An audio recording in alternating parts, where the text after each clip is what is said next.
Hi all, അസ്സലാമു അലൈക്കും. ഇതൊരു ഇറച്ചിച്ചോറിൻ്റെ വീഡിയോ ആയിട്ടാണ് വന്നിട്ടുള്ളത്. ഒരു സിമ്പിൾ റെസിപ്പിയാണ്, പെട്ടെന്ന് ഉണ്ടാക്കാൻ പറ്റും. ഒരു 20 മിനിറ്റിലെല്ലാം ഉണ്ടാക്കാൻ പറ്റുന്ന റെസിപ്പി. പെട്ടെന്ന് ഒരു ഗസ്റ്റെല്ലാം വന്നാൽ നമുക്ക് പെട്ടെന്ന് ചെയ്യാൻ പറ്റും.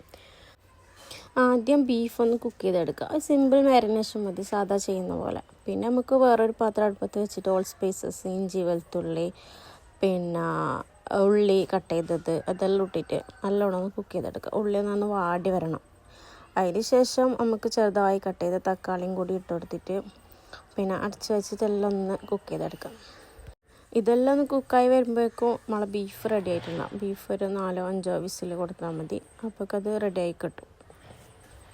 ഇതിൽ മസാല വേണ്ടവർ ഇഷ്ടം പോലെ ചേർക്കാം, പക്ഷെ മസാല അധികം ചേർക്കാതെ സിമ്പിളായിട്ട് ഉണ്ടാക്കുമ്പോഴേക്കും നല്ല ടേസ്റ്റ് ഉണ്ടാവുമല്ലോ. കുറച്ച് കുരുമുളക്, ഗരം മസാലയും മാത്രം ഇട്ടാൽ മതി, അപ്പോൾ നല്ല ടേസ്റ്റ് ഉണ്ടാവും. ബീഫിൽ ഓൾറെഡി മുളകും മഞ്ഞളെല്ലാം ഇട്ടിട്ടുണ്ടല്ലോ, അതുകൊണ്ട് അധികമൊന്നും മസാല ചേർക്കണ്ട. പിന്നെ ആവശ്യത്തിനുള്ള വെള്ളം ഒഴിച്ചെടുക്കുക, അരി ഇട്ട് കൊടുക്കുക. തിളച്ച് വരുമ്പോൾ അരി ഇട്ട് കൊടുക്കുക, മൂടി വെച്ചിട്ട് കുക്ക് ചെയ്തെടുക്കുക. കുറച്ച് വിനാഗിരിയും കൂടി ചേർത്ത് കൊടുത്താൽ നല്ലതാണ്. അരി വിട്ട് നിൽക്കും. ഇങ്ങനെ ചെയ്യുമ്പോൾ കുറച്ചധികം വെള്ളം ഒഴിക്കുന്നതായിരിക്കും നല്ലത്. അടച്ച് വെച്ച് സിമ്മിലിട്ട് കുക്ക് ചെയ്താൽ മതി. നല്ല അടിപൊളി ടേസ്റ്റുള്ള ബിരിയാണി.